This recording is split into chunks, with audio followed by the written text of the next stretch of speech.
আজকে জুম্মার দিন মানে খুবই স্পেশাল একটা দিন। তার উপর যদি থাকে এতগুলো খানাপিনা তাহলে তো কোনো কথাই নেই। তো চলো আজকে ব্লগটা তোমাদের সাথে শেয়ার করি। তার আগে কে কোথা থেকে আমার ব্লগটা দেখতেছো অবশ্যই সবাই কমেন্ট বক্সে জানাই দিবা। So hi everyone, welcome to my another new blog.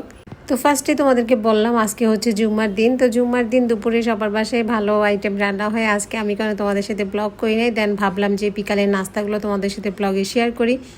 তো এখানে দেখতেই পাচ্ছ যে আমি অনেকগুলো হালিম ঢেলে ফেললাম বাটিতে। সবচেয়ে আমার কাছে হালিমটা বেশি ভালো লাগে। আমাদের বাসার কাছে একটা ফুটে মেবি দোকান আছে, ওইখানকার হালিমটা আমার কাছে বেস্ট মনে হয়। আমি জামগড়া ক্যাফে ওষা থেকে দেন হচ্ছে আখি থেকে অনেকগুলো হালিম খাইছি, বাট আমার কাছে ভালো হয় না, মনে হয়েছে আটা দিয়ে একদম ভরে রাখে।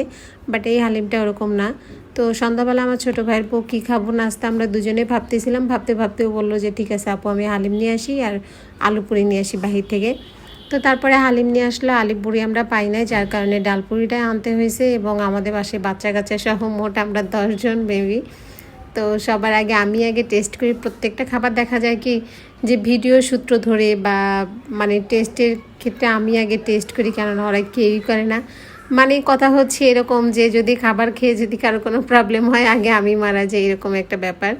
যেন ওরা মনে করে যে ফার্স্ট টাইম যার প্রবলেম হোক আপনারই হোক, এরকমভাবে কেউ খায় না। প্রত্যেকটা খাবারই টেস্ট আমাকেই করতে হয়। তো যাই হোক আমি এখানে খেলাম, তারপরে সবাইকে ভাগে দিয়ে বাটিতে আলাদা করে দিয়ে এবং হচ্ছে পুরিগুলোও সবাইকে দিয়ে তারপর আমরা সবাই মজা করে একসাথে বসে খেলাম। খাওয়ার পরে একটা কাজ হয়েছে, আমি রান্না বান্না করতে যাব এরকম টাইম তোমাদের ভাইয়া ফোন দিছে, বললো যে রান্না করো না, আজকে তোমাদের জন্য খাবার নিয়ে আসবো। তো আমরা সন্ধ্যায় যেহেতু ভারী একটা খাবার খাইছি, সে জায়গায় রাতে খাবারটা একটু কম খাবো। দেন তারপরে এই যে দেখো সারপ্রাইজ, মানে এত বিগ সাইজের বড় একটা মানে পিৎজা, যা বলার বাহিরে। এই পিৎজাটার দোকান তোমাদের ভাইয়ের দোকানের পাশে মেবি, তো ওইখানে ওনারা নিজেরা মেক করে দেখে এত বড় সাইজের একটা পিৎজা দিতে পারছে, খুবই রিজনেবল প্রাইস।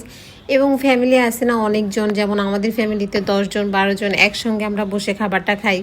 সে জায়গায় হয় কি তোমরা যারা ফ্যামিলিটা বড়, যারা সন্ধ্যায় বা বিকালে ভাবছো যে আমরা কিছু খাবো অল্প বাজেটের মধ্যে সবাই একসাথে বসে, তারা কিন্তু এরকম সুন্দর এত বড় একটা সাইজে পিৎজা অর্ডার করে খেতে পারো। দেন আমি সাজেস্ট করবো, পিৎজাটা খুব বেস্ট ছিল, মোটামুটি ওনারা নিজেরা মেক করে হিসাবে না, ভালোই ছিল, খারাপ না একদম। তো যাই হোক তোমরা জাস্ট পিৎজার স্লাইসটা দেখো, দেখলে বুঝতে পারবা। এই যে ফার্স্ট আমি উঠাইতে তোমাদের ভাইয়া প্লেট নিয়ে টানাটানি শুরু করে দিছে, বলতেছে আমার ভাগেরটা আমাকে আগে দিয়ে দাও তারপরে তোমরা খাও। তো প্রত্যেকের জন্য 1 পিস করে নিয়ে আসছে, মেবি 1 পিস বাড়াই আনছে এটা আমার জন্য। আমাকে বলছে তুমি 2 পিস খাও আর সবাইকে 1 পিস করে দাও। আসলে আমি 2 পিস পুরাটা খেতে পাই নাই, আরও জানে যে পিৎজাটা আমি একটু বেশি পছন্দ করি, সেজন্য বলা। তো যাই হোক আজকের ভিডিওটা এই পর্যন্তই ছিল। ভিডিওটি ভালো লাগলে সবাই অবশ্যই লাইক কমেন্ট করতে ভুলবে না এবং আমার পেজটা ফলো দিয়ে পাশে থাকবা এবং নেক্সট ভিডিও দেখার জন্য